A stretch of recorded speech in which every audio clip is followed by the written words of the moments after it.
Hey everyone, Daniel Ramsey here with MyOutDesk. I'm really excited. Today's topic is actually one that personally hits me, and I'm going to tell you why in just a second. But first, I'd like to say hello to Debbie de Grote. Thank you for joining us. This is going to be an awesome webinar, guys. Here's the why you should stay here, what you're going to get.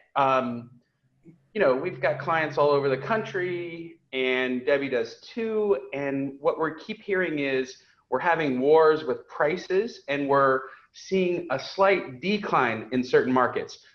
Inventory is going up, and prices are staying flat while no new units are coming onto the market. So you're seeing new housing starts drop, you're seeing inventory go up, and prices are kind of getting stagnant. So with more inventory on the market, less buyers because interest rates are going up, we are in a space where the market is shifting. So we're lucky. We've got one of the best in the world here to talk about some actually kind of handle that. Think of it like this, we're going down the road right now at 85 miles an hour, and it's a perfectly smooth, flat, road. And at some point, it's going to start getting bumpy, and maybe it's going to turn into gravel, really, like it did for me. I'm thinking back in 2006. I'm having the best quarter of my life in real estate, selling more than I'd ever sold. If you're listening right now and that's your experience, so the first quarter of 2007, I call a friend. I'm like, hey, what's going on in your market? He's like, short sales, REOs, we're flat. I haven't closed anything in months. And I'm thinking, I just had the best quarter of my life. But this is what happens when market shifts. You've got to be ready. And so today we're going to kind of go over what are the strategies, how do you survive, how do you get more listings, how do you make your clients happy. We're going to talk about all kinds of things. Before we get going, so MyOutDesk, my name is Daniel Ramsey. I'm the CEO of the company, and what we do is we help real estate teams get leverage. So if you're struggling, if you don't have time, if you need some help with administrative stuff so you can focus on sales, if you lost a marketing person, all kinds of reasons, what we do is we help you get talent fast for a great price. Usually it's 60% of what you're currently paying. And we love to serve the real estate world. We've been in business 11 years, and we're honored today to have Debbie de Grote, who has done 80,000 coaching calls, guys. So we've got the queen of scripts, and we're going to grow over strategies in a shifting market. Debbie, thanks for joining us today. You're welcome. And so on that note, I just brought onto my team someone from your team, a fabulous person to go back through and make some calls and scrub some of our old leads. And she is amazing. We love her. So I just want to tell all of you guys that I'm personally a fan. So check it out. You'll like it. And now a client. This is the best news ever. Now, what was it like to go through the process, Debbie? Oh, so easy. I mean, literally, we reached out to your team. I think within a week, we had some of the best candidates, took us a few minutes to interview, brought her on board. She's actually been with us. We're going into the second week. Right. And first week, worked on her scripts, and she's already set 2 appointments. This week, she's got it, and my daughter Taylor loves working with her. So thank you guys. There you go. Good resource. But guys, I'm really happy that you're here today because, as Daniel mentioned, those who survive and thrive in spite of any market situation are the people who pay attention. But that's not the typical real estate way. The typical real estate way is put my head in the sand and just hope it's all going to go away. Nothing's going to change, sort of like the la, la, la. If I don't see it, it's not happening. But the thing I do really love is that we're not in a crash. It's just a shift. And, Daniel, you're a baby when you're talking about 2006 or whatever. But some of us on this call started a long time ago. Sure. Some of you guys know I started selling real estate at the age of 18. It was 1979. And those of you who remember, in the early 80s, fixed rates went to 18%. Right. And it was sort of like, gosh, is my career over before it even began? But what I realized is that was the best thing that could have happened to me, because I had to learn to adjust to cycles, to scrap out that business. Most importantly, how to deal with my sellers and their drama. And boy, I got good at it. And then, of course, through my 16-year sales career, had many other tough cycles. Some of us have lived them together and just honed and perfected that skill. But Daniel, we were talking this morning that a lot of the agents now going into this shifting market, they've never been through this. They don't know what to do. Right. And some of the veterans have forgotten, right? It's been so long, right? So we're going to help them today. We're going to give them some great strategy. So where would you like to go first with this? Well, I think we need to unpack your experience with 18% because I think there's some gems in that. When you think about interest rates at 18, when we're at an average of 4.55%, like our national average right now is around the mid fours, right? How did you figure out who was actually a motivated seller in that world? Because if you don't have to sell, you're probably not. And if you find alternative financing, maybe you're a buyer, but that's the part that's interesting. So tell us about that a little. Well, first thing is, in that kind of market, I had to do massive prospecting because I didn't want my numbers to drop. So I prospected 5 hours a day. It was a great market for working expireds. Yep. I remember 1 month I took 20 expired listings, but before you guys get too impressed, remember nobody else wanted them, right? I took them. Did they all sell? No, because no matter what type of market, no matter how aggressively you work them, you've got to know your ratio, what percentage will sell. Right. In other cycles coaching clients, that was always one thing we figured out. Will I sell 50%? Will I sell 70%? So how many do I need to take? Now, then going at that and saying, okay, if I know that I'm going to get to the table and many of these sellers are going to be just shocked by what their price needs to be to sell, then I need to get in front of that or I'm going to waste a heck of a lot of time. Right. So I developed some really good, you could call them pre-qualifying questions, I guess. I actually didn't put those in as the gifts today, but if they want it as a bonus, we can get those to you to get out to them, or they can email me, Debbie@Excelleum.com. So I went through a very serious list of questions. And then back then, I would actually send the data out ahead of time. Now, I wouldn't suggest doing that now. What are the questions that you asked? Like 1, 2, or 3? So I would say, so Daniel, may I ask you, on a scale of 1 to 10, what is your motivation to sell the home? And then they would answer, right? And then I would ask, are there any other options that you're considering other than selling the home? Sure. Have you paid attention to what's going on? Did you have a thought about the price you'd like to achieve or the net you were hoping for? Right. So let's say I found out that they wanted it up here and they're down here. Let's just pick a number. They wanted 500,000 and the neighbors are selling for 350. Yep.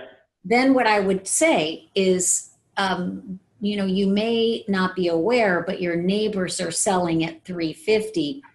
If you look at the data and determine that is where the market is, what would you want to do?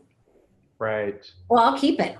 I'll keep it till pigs fly, whatever. I'm not selling for that. Okay, then we don't need to meet. But it was very non-judgmental, just a series of questions where I know they're going to withhold their true motivation. So you have to listen and read between the lines and come at it a few different ways to put that picture together. But we're not there now. Right now is not like that. We're still fine, but we could head into that. Let me just tell you this. I'm talking to a client the other day. They do 600. They had 600 transactions last year, and he lost more than 100 of them. Mm-hmm. So I don't think we're there yet, but I think we're about to start those conversations. And I hope this client is listening. I hope you guys subscribe, because if you think about more than 100 listings, his average price was $450. That's a lot of revenue for a team. So tell me what you mean. He lost, meaning he did not take them or they did not sell? They took them. They either fell out of escrow, lost them, there was some issue. And this is a huge team, 30 people, 600 deals. They've got a lot of our virtual professionals or virtual assistants helping them close those deals.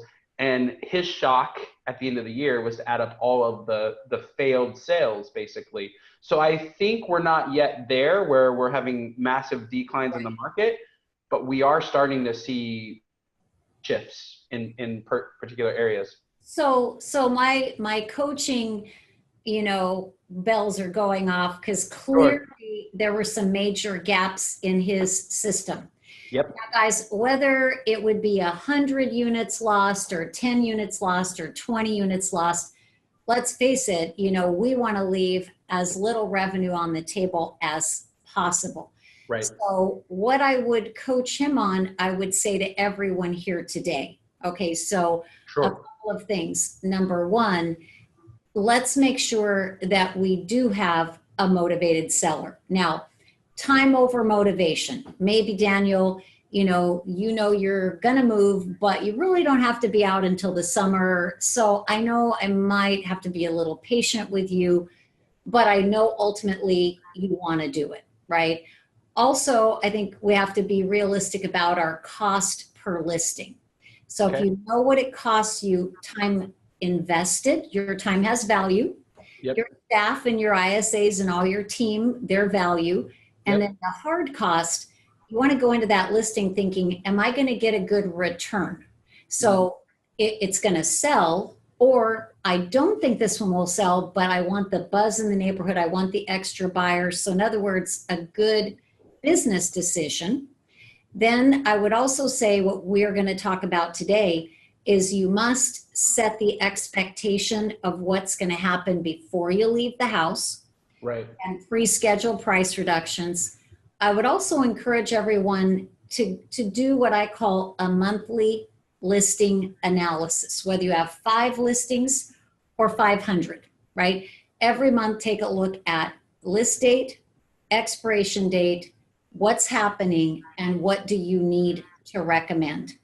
That way we don't let them get away from you because you went, oh my goodness, I didn't even know that one expired last week.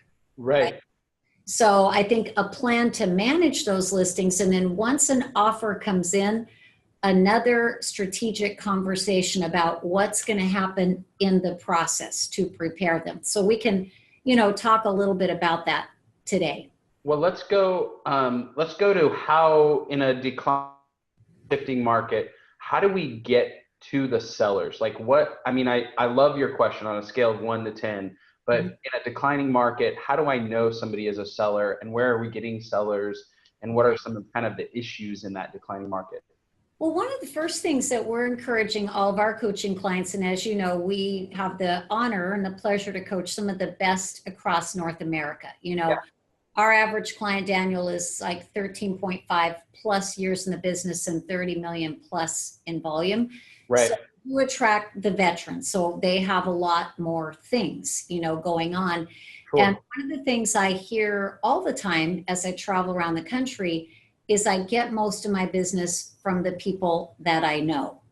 Well, then guys, let's think about this. As their wise advisor, let's just imagine for a moment, none of us have a crystal ball, but let's imagine that 2020, 2021, there's going to be a crash. I'm not saying there is, but let's imagine.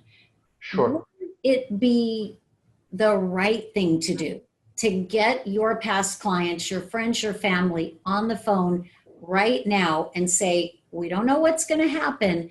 We definitely are beginning to see a shift. Yeah. So if there's anything you've been considering doing in the next 6 to 18 months, it would make sense to have a strategic planning session. And I'm happy to do that for you as my service to you. So I think you can spark a shifting market will often cause buyers and sellers to get off the fence. To move. Yeah, to move. And especially when you consider baby boomers own 40% of the real estate in the nation, and they're on a big downsize trend, but they want to get greedy and get that last buck.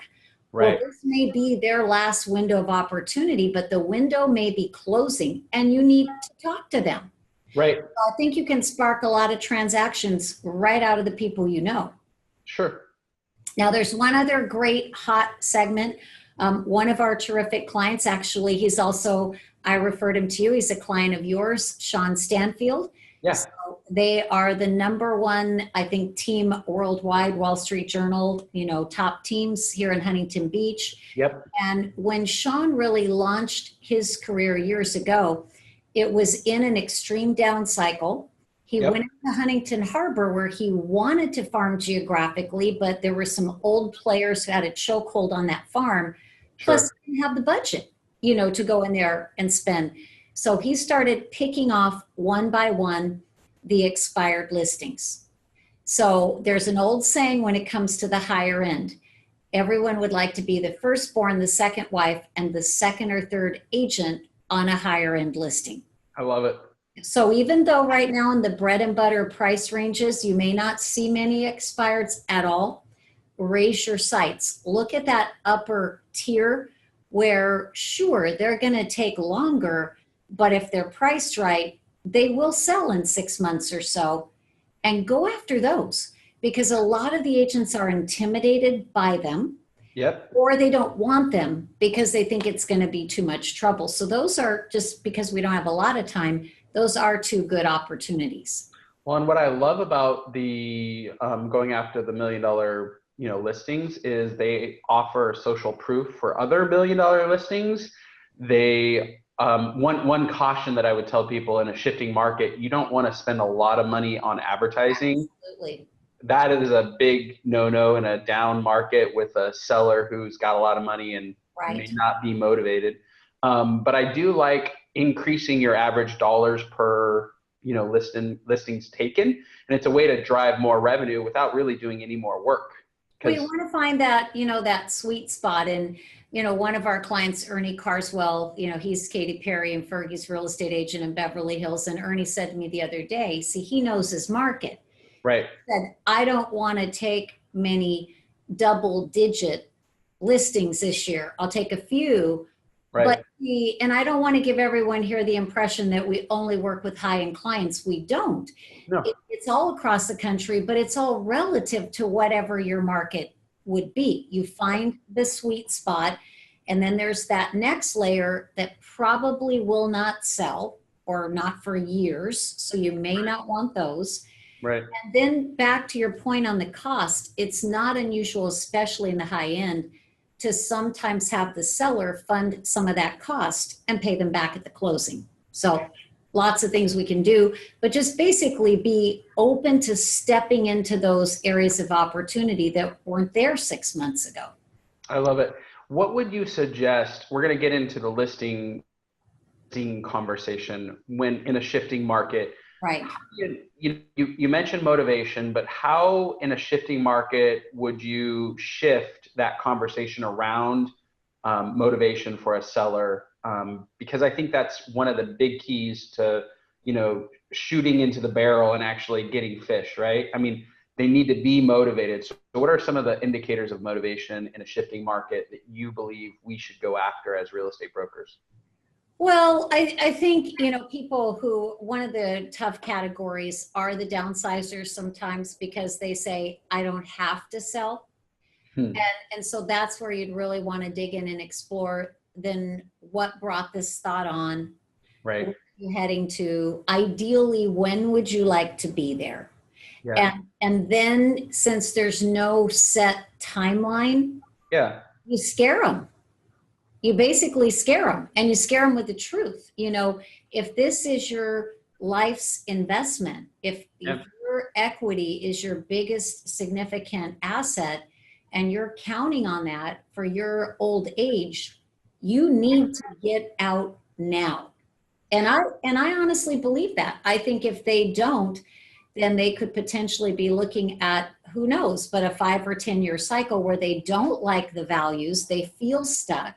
So, there's an old saying, everyone wants to be the last one on the train, but you don't want to get left at the cellar. If you teach in Florida, you've almost waited too long. So see, you can sometimes infuse motivation just by making them see the reality. And I think we underestimate that we do have that ability to spark that. Yeah. And I'm not saying you'd use it for evil. I mean, you truly have to believe that what you're telling them is good for them and is the truth, but then tell them, right? Right. I think there's a challenge. So one of the things that I do is I follow the San Diego real estate market because San Diego is an indicator for the rest of the country. San Diego, Florida, Arizona, these are the markets that trend for the whole country. If they're dropping or rising, the rest of the country is going to follow suit within 6 months to 12 months. The fact that I now know that is because I've gone through only one, I'm a baby, one crash. But if you look historically, and Debbie, you're like spot on, because we, in a listing situation, we lack the courage and the conviction to really say that. So if you're listening right now, I'm going to throw, later today, we're talking to Steve Murray at Real Trends. I've been talking with a guy named, with a last name Campbell, who puts together like a real estate timing newsletter, which looks at trends, right? The reality is, over the last 3 major shifts in the market, we've always seen these huge corrections, and it usually takes 12 years for the market to swing up and then swing completely back down to where it was prior, right? So if you have the data, you can walk into a listing, appointment with a seller who actually may or may not be motivated, and paint the picture for them in a way that is articulate, that they can trust you, and you can actually speak with conviction. Look, if you don't need to sell and you're happy to live here for the rest of your life and maybe even pass it on to your kids, then this conversation doesn't matter. Right. Thinking about selling to move somewhere like Florida, here's the data. And I think that's a piece that as brokers or agents, we just don't focus on because. Right. And obviously we're going to say we don't have a crystal ball. It's like the stock market. It's sort of like those old Clint Eastwood movies. Do you feel lucky, punk? Right. Are you willing to take the gamble? And to that point, we had a 5-bedroom, 5-bath house in Huntington Beach, and my daughters moved out. And of course, when they moved, like many of you, they took most of my furniture with them, right? So I've got this empty house going, do I remodel? Do I decorate? Do I want this 5-bedroom house? And I'm thinking, I don't want this 5-bedroom house when my kids live a mile away. They're not coming for sleepovers. So I called Sean, who's an expert in Huntington Beach, and I said, what do you think? Right. And, and this was back in September. And he said, well, and this is what he asked me. He said, do you feel comfortable staying there 5 or 10 years? Yes. I said, I could, but I don't want to. Yes. He said, then you need to get it on the market right now. Right now. He said, your window is closing. I did. I sold it in a week. I bought down, I moved, and I'm like, hey, I'm happy here. This is where I can be for 10 years. So I think that just him saying that, I had him on speakerphone. Don and I were talking to him. Monday, we had our house on the market. So again, guys, don't underestimate your power when you go in. But there is something we need to say. Yeah. If you go in like the angel of death, they will shoot the messenger. Okay? Be careful. I have personally, back in the day, lost listings. I have had clients who have lost listings. Yes. Because they were so negatively honest. Now, I'm not saying don't be honest, but be careful how you present your data. Be neutral. I remember my grandfather used to watch this show. Okay. It was so ancient. You guys could probably find it on like WeTV or something, Dragnet. And there were these 2 detectives. They were really super boring, as I recall, as a kid watching them. And I think it was even our rerun then, but they always had a saying, just the facts, ma'am. So you just give them the facts. You give them the data, you give them the facts, you ask about their motivation. And then in spite of it all, you are enthusiastic and positive about your willingness to be their champion. So Daniel, you're right. The market is changing a bit. We're starting to see a shift, but that's why it's so great that I'm here with you today, because we need to protect your equity. We need to not chase this market down. And even though it's not as easy to sell as it was 6 months ago, because I have the experience, I know how to get you the highest realistic price possible. And we're going to work hard together to do that. I am going to defend your value and fight for every penny we can get. So see, you can be honest, but you want to be proactive. If you go in and go, well, now you need to know this is what, they're going to kick you right out the door. Well, I think you sparked a memory, because I went through many a painful listings when the market did shift, not asking the question of how much equity you have and what's your mortgage and what do you need to, and so and right now, if somebody wants to sell, you're like, heck yeah, I'm going to sell. And as long as they bought it 3 to 5 years ago, there's money. But that might not always be the case in a shifting market. And so you just reminded me, how do you ask, so how much equity do you have, dude? Yeah, and now, I mean, obviously on tax rolls and lots of other things, we can look up all kinds of good stuff. But I just used to always ask, I'd say I want to be able to do a net sheet for you with some projections of your net. So tell me, what are your loans against the property? Instead of how much equity do you have, tell me what your loans are against the property. Do you have, because I used to say, what's your loan? And then they had a second and a third. So, what are the loans or the things that would need to be paid off through the sale, right? Well, I have a tax lien, or I have this or that. So I would get that from them quite easily. It's a business transaction. So if you sound like it's weird to ask, they'll think it's weird. But hey, Daniel, I'm going to do a net sheet for you when I come over. I'll have it ready. So tell me, what are the things that would need to be paid off through the sale? What are your loans on the property? Just very matter of fact, write them down. Now, if you see, they're upside down, because we will head back into some of that short sale. Yes. Then that should be a whole different call. We can do another time, because then you have to think about, do I want to deal with this? Yes. Do I talk to them about this? But that's a whole call for another day. We're not quite there in a big way yet. Yeah. Okay, so let's talk about the strategic price reduction conversations. Like I always called it that, but you had a different name. I'm curious, like, how do you walk into a listing and say, look, if your price is here and my price is here, we're going to have to close that gap. How do you do that? How do you make that conversation palatable? Well, I think the first thing is to realize that this is a very combative piece in their mind, right? Yeah. They are going to dig in their heels and they're going to defend the value of their property. And if they feel you are the adversary, the enemy, it is just not going to go well. And I see agents left and right losing listings on how they have that price discussion, but not our clients, because our clients are using a different script, which I'll share with everybody in just a second. And I will tell you, just even this morning, and I hear these stories all the time, but even this morning, an agent said they were interviewing 5. I was the 3rd one in. And when I did the pricing strategy, Debbie, the way you taught me, they said, you're amazing. You're so different than everyone else. You get us. We're signing with you. Heck with the other 2.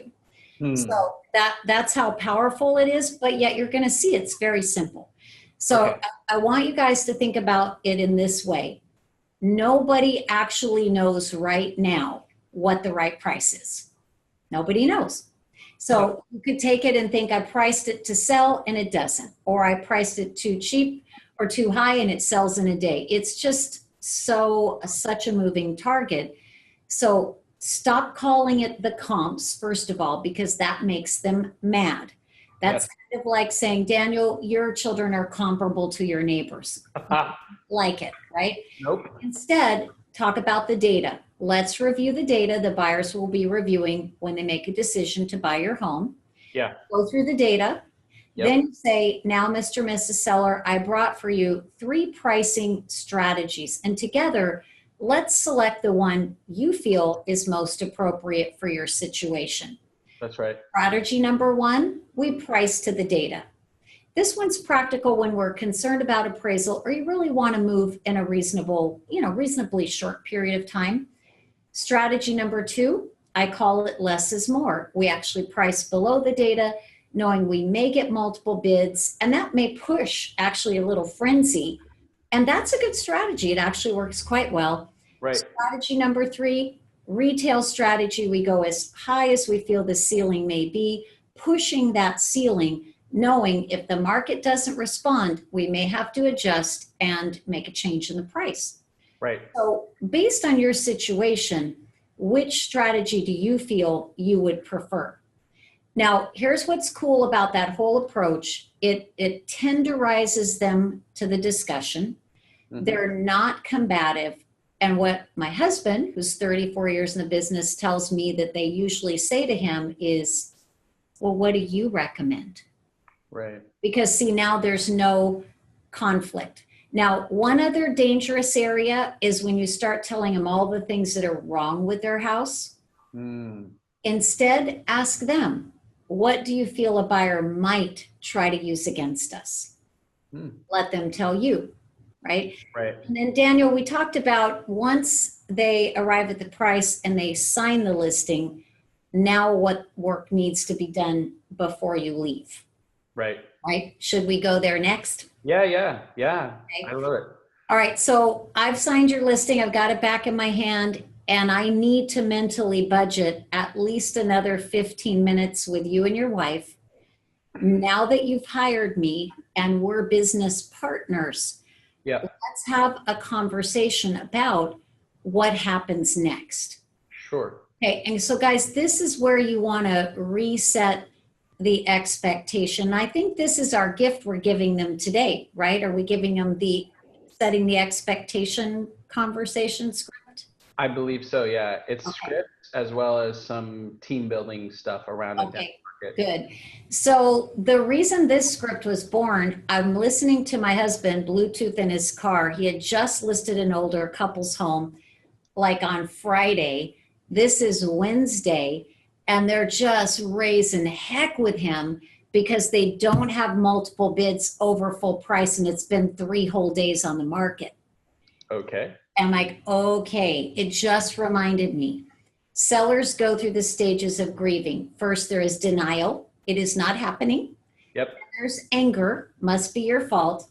Finally, acceptance. So what we want to do before you leave is coach them that this market is a new market. Yep. Whatever happened to their friends 6 months ago won't happen. Yep. You probably will not get multiple bids. And then if you do, you're the hero. You know, don't count on a massive amount of showing. So prepare them for what's ahead. And then also, while you're there, if you can, set your price reduction strategy so you have at least the first price reduction in place before you leave. Now, even if they won't agree to it, just the fact that you put it on the table, that in and of itself is helpful. Right. How many days out are you thinking? 20, 25, 40? Like what's the date? At the very most 21 days. Now, if it's a luxury listing, maybe a little different, but at the very most 21. I really like to frame it with them though, that at 2 weeks, with the massive exposure we provide at 2 weeks, if we're not getting good traction, good showings, people talking about writing offers, then we know we've got a problem. And here's the thing I would suggest to all of you is please make sure that you remind them that days on market are transparent for all to see and how that works against them, because they don't realize that, right? And that's a good way to set that up of, if you don't need to move till June, why would you need to feel a sense of urgency to sell the house in 30 days? Well, it's that days on market. Right. What I think I like about what you're saying is in a shift, you're required to educate your sellers, and the news and the TV, radio, the newspaper, they won't be reporting on this shifting market or a decline in the market until 6 months after it's already happened. Nobody knows except for you, the practitioner. And we, as real estate professionals, we go in thinking, well, everybody knows what's going on, or don't they know how to sell a house? Just because you've done hundreds, if not thousands of transactions, it's not normal for a person to move. We used to move every 5 to 7 years. Now it's gone to like 7 to 9 years. Right. And so people just forget, and they haven't gone through this. And I think it's great that you're helping our audience like set the expectation of what the conversation needs to be once you have the listing, you know? Okay. And one last thing on that, please call your sellers every week, because if you don't, they will hate you. And then you will have no ability to get them to cooperate with you, because remember, they're driving up in their driveway and they're seeing that sign. Yep. And nobody looked at their home. It is an ultimate rejection, you know, of major proportion. And then they're not hearing from you. So they think you're just not working. So now when you ask for an adjustment or bring in an offer to negotiate, they are your enemy. So don't let that happen. So now that you've said that, you have to tell them what to say, because that's what we're doing. We're helping people with the mindset, as well as the scripting, and as well as the kind of conversations around a shifting market. So ring, ring, you know, hi, Debbie, this is Daniel, Mr. Home Seller. What do you say in when they've had no action on their property? All right, good. So let's just, you give me a scenario. How long have you been on the market? 3 weeks, and I don't want to drop price, but I know this is coming because we talked about it. So Daniel, remember when we got together, we made a commitment that at the 21-day mark, we would need to take a serious look at the market. Yep. And at the market's response to your property. So Okay. obviously we're both frustrated that we don't have offers, right? Yep. And in fact, we've had very few showings. And you know, we discussed days on market. So at this point, we do need to make the decision of the adjustment that we're going to make so that we can get the property sold. So what do you suggest? My recommendation is X. Okay. And then the X depends on, guys, what has happened. So if they've had, I remember years ago, I wish I would have kept the article, but I've used it so many times and it worked.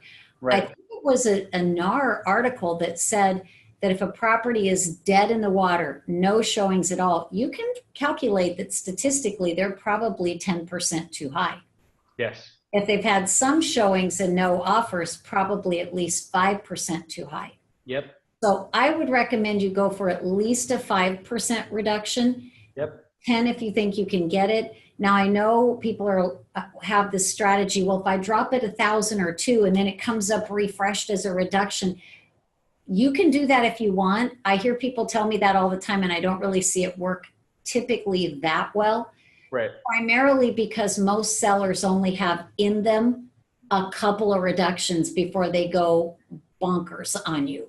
So it's like ripping off the Band-Aid. Get the reduction, get it sold. So I would probably say, you know, Daniel, based on the fact we've had a couple of showings and no offers, I would really recommend we at least adjust the price by 5% today. Yep. And I just need your permission to do that so I can relaunch the marketing to push that extra exposure out there. So Daniel, do I have your permission to do that? Absolutely. And I think, and I just want to kind of point out, you've had weekly calls with him where Right. You're describing, I love the sun. I'm You're like magic. Yeah.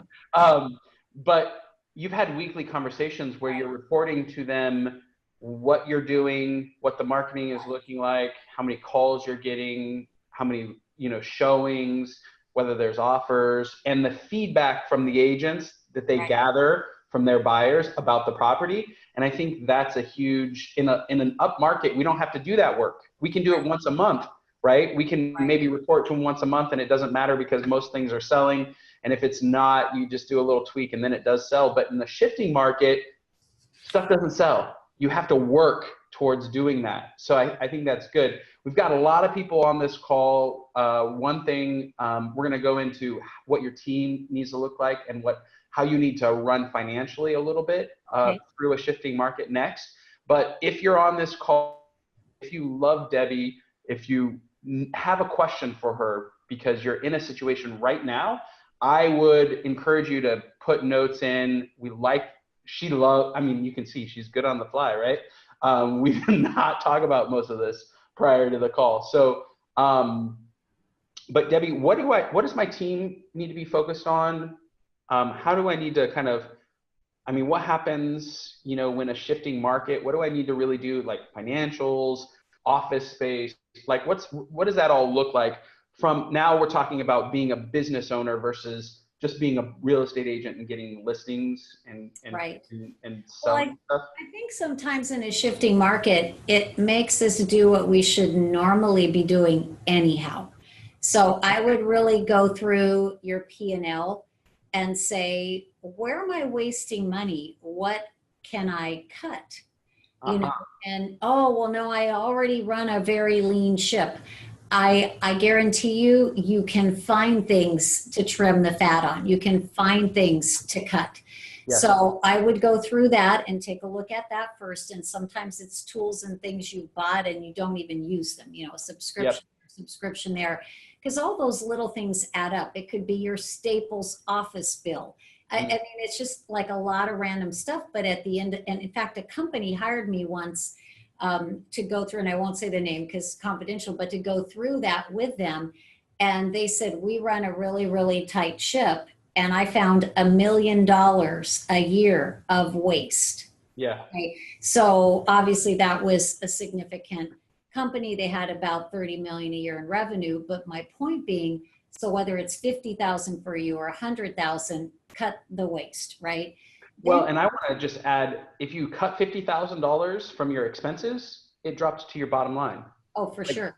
It just goes into your bank account. Right. And I think as an agent in an up market, we're like, because you're making tons of money. In a shift, you're like, I gotta trim the fat, like you said. And I think that's a big deal. Well, and trimming the fat also is you can't be sloppy in your practices. So for example, your past clients in Sphere, we talked about this a while back, the disruption of all the major real estate portals trying to take your leads away from you. Yeah. Even if you have great loyal customers, you need to really drop that web of connections, circle the wagons, and get more business there, right? Yeah. Yeah. And then take your team and go out like an army, like Sean has taken his team and they blanket Huntington Beach. They have each their own little 500 home farms. Yep. And they're going in there at a time when people are going, oh, I think I'll chase buyers. Well, they're going out and taking over the territory. Maybe upgrade some of your team members if they're lazy, if they're not performing, if they're not, you know, game on, all hands on deck. Maybe you need to change them and put someone else in their place, right? So it's expense, digging deeper into the things that you do well, doing them better, and then top grading your team. And I'm going to throw one more in there. And I might offend someone when I say this, but many of the people listening to us, if they haven't been in the real estate business for very long, they may actually need to learn how to sell and negotiate. Okay. Yep. And even for you veterans, you may need to relearn how to sell and negotiate, because guess what? Presenting an over full price offer, pushing out a DocuSign is not selling. Yes. But going in and navigating these price conversations, these price adjustments, if I brought you an offer on your home that is significantly less than you want, but I know it's the right thing, I have to be able to actually present that to you and persuade you. Yes. Many agents out there right now, they have not had to sell. Yep. If that makes sense. No, you're spot on, and I can't believe we're going to end with this because it's probably the most important thing. If you actually were smart enough to watch this whole thing and last to the end, this is probably the gold of the entire conversation. When a market shifts, you have hyper competition, meaning if there were 3 to 5 people that were in a listing appointment, now there's 5 to 7. If one guy was a discounter, now 5 guys are a discounter, meaning you're going against somebody who's like, I'll sell it for 1%. I'll sell it for 1% and I'll do everything that the other guy did. The reality is competition is fierce. Price becomes a big issue. You have to have positioning around why you add more value than your competition. And Debbie, you are spot on. Like, living and dying through a shifting market is the ability of the salesperson to connect, close, and get more referrals. Like, that's it. Yeah, absolutely. And I know we have some good gifts from you're going to send out. And one of the things I think we gave you is a link. And if it's for a strategy call, if we didn't put that there, guys, just write this down, www.businessstrategycall.com. I actually have great coaches, senior coaches, 25 to 40 years in, who, if you have an interest in getting some coaching to prepare for this, because this would be the time that would make sense. Oh my God. Reach out. It's not a salesperson on the floor. It's a true senior coach who will talk to you and very graciously, with no high pressure, answer your questions. And then April 10th and 11th here in Newport Beach, Daniel, I was going to tell you this morning, we're doing a shifting market event. I'm going to invite you guys to come and be there with me. Nice. We'll talk a little on a panel there about some of the things we discussed today. So yeah, so we appreciate the opportunity to be here with you all. Debbie, what do they get if they jump on? Because we've got the link here, myoutdesk.com/Debbie. Like, everybody, I feel like Debbie in blinking, flashing lights, you know. I believe, and I'll double check with my team, but I believe what we wanted them to have. And if it's not set up, we'll get it set up with you right away as we hang up. Yeah. Setting the expectation conversation. So once they take the listing, that's a brand new, fresh script. Yes. And really powerful one. We've got all of our clients using that. So I want to be sure to give them that. Then they obviously have the link for the strategy call. So if they want to take advantage of that, yep. I'll let them know what will happen. My daughter, Taylor, who you've met, president of my company, she'll reach out, have about a 10-minute conversation to see what they want help with. Yes. That way we can properly direct them. I can choose the coach on my team that would be the best one for them to speak to. But that script is golden. So we'll make sure they get that one. They're getting the setting the expectation. We're also giving away, one of my favorite things to do with a real estate team is to give them our checklist. We call it the essential checklist. And it's what the top 1% in the real estate community does for listings and for transactions and for buyers. So when you get that checklist, you literally can just print it and sit down with your team and say, do we do this? Do we do this? Do we do this? And you'll find out, no, no, no, no, no. And so we've taken this kind of thing with all the top teams around the country and said, hey, what are you doing when you get a listing? What are you doing when you help a buyer? How do you nurture on your existing clients? How do you love on your database? So we've got this really, setting the expectations from Debbie, essential checklist from us together. It can actually prepare you for a shifting market. Debbie, thank you so much for your time. You're amazing. Guys, reach out to her. She's giving you a free strategy conversation. It costs you nothing. Right. In a shifting market, you need a veteran who's done 3 shifting markets, 80s, 90s, and 2000s.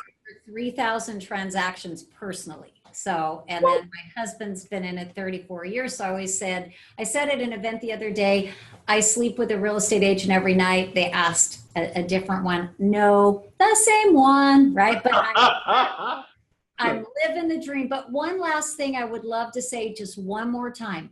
Sure. Do not be afraid of a shift. Yes. Embrace it, adapt to it, look for those new opportunities, boost your market expertise and your skill. And the truth be told, if you don't have all the business you need right now, just do a quick be honest. Are you actually doing everything you can?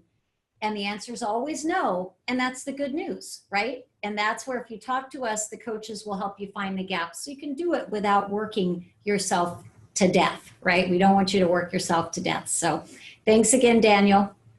Thank you, everybody, for joining us. Grab the downloads. They're free for you. Debbie, again, You're welcome. thank you so much. Soon. Bye.